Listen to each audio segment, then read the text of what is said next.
Hi. So I'm here to tell you a story that happened, a true story. Both sides are true.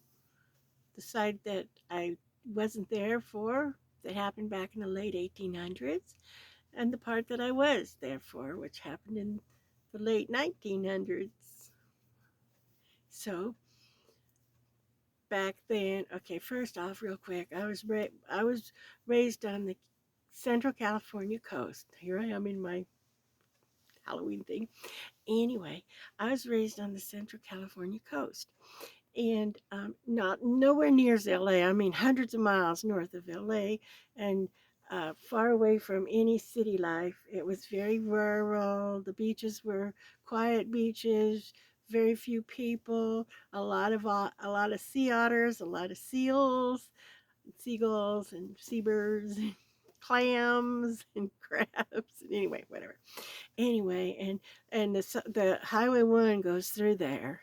Very windy, very high, down on the cliff, nothing but water, waves crashing up against the side of the cliff over the sharp rocks. And on the other side of the highway, all rolling green hills with wildflowers and oak trees, and further inland, vineyards. But now, in this particular part of the Central Coast where I was raised, there was a village that was very remote, and it was called Adelaide, and it no longer exists. Just the last time I was in Adelaide, nothing left but one part of one building. I think it was the post office and the cemetery, because it's sacred ground. I guess they won't destroy that. Whoever destroyed Adelaide, anyway. But even back when, there wasn't there wasn't a town with very many people. I mean, maybe population of, I don't know, 100, 200 at the most. I don't know, not that very many people at all. And, well, this is a story I heard when I was a kid, that the lady of Adelaide was a woman whose husband had gone away for a short trip, and she was left there alone with her children in the town. And a pandemic of diphtheria came sweeping through, and all of her children died. She lost all her children of the diphtheria. And every day she would go and spend all day, every day in the graveyard, in the cemetery, with her children's graves, until finally she was so overcome with grief that she actually unalived herself. And so, being as that back then in the 1800s, they weren't allowed to be buried in sacred ground if they unalived themselves, so she had to be buried on the outside.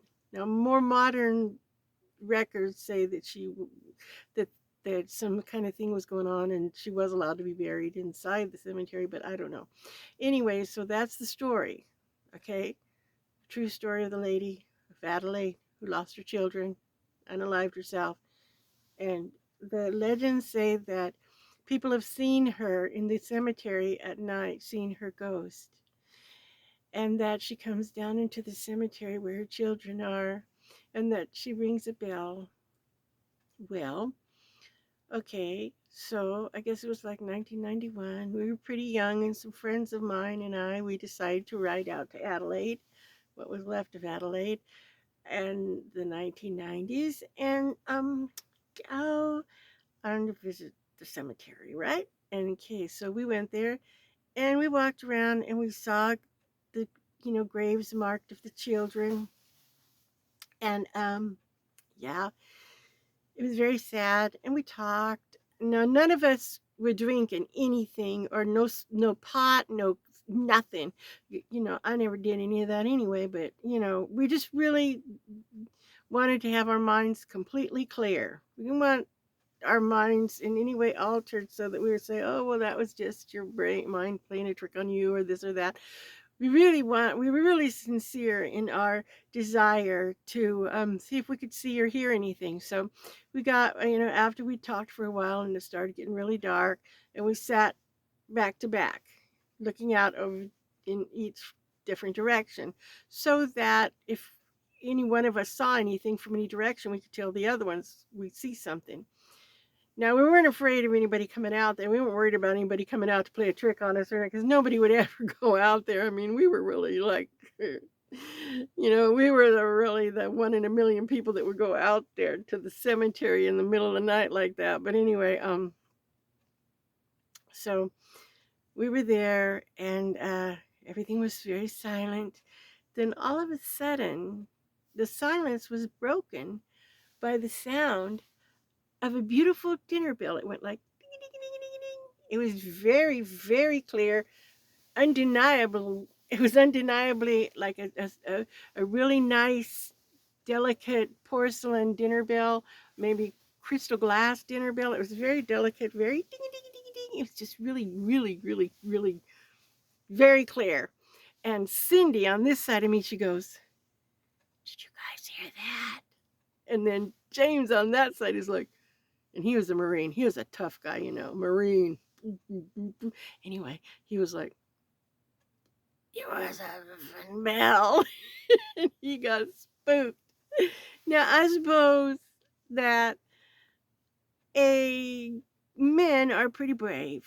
And they can take on any guy. And then any man will take on another guy. Okay, come on, big guy, little guy, fat guy, skinny guy. They'll take each other on.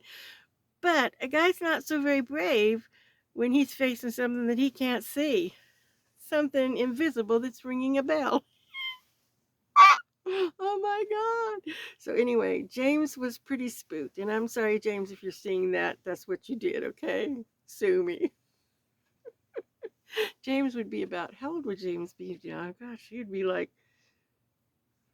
50s. Oh my gosh, we're getting old. Anyway, so the story is that we did hear the bell. We did hear the bell. We didn't see anything, but we definitely heard the bell ring, just like the legends say. So that's might be kind of spooky to some people, but it was quite an experience. And then I wrote a song about it too. I wrote a song about the legend, the sad legend of Adelaide Hill. Okay, thank you. That's the story for tonight. Have a good one. Come on, turn off. Thing got it. Whoa, rock, rock, rock, rock, rock. Turn.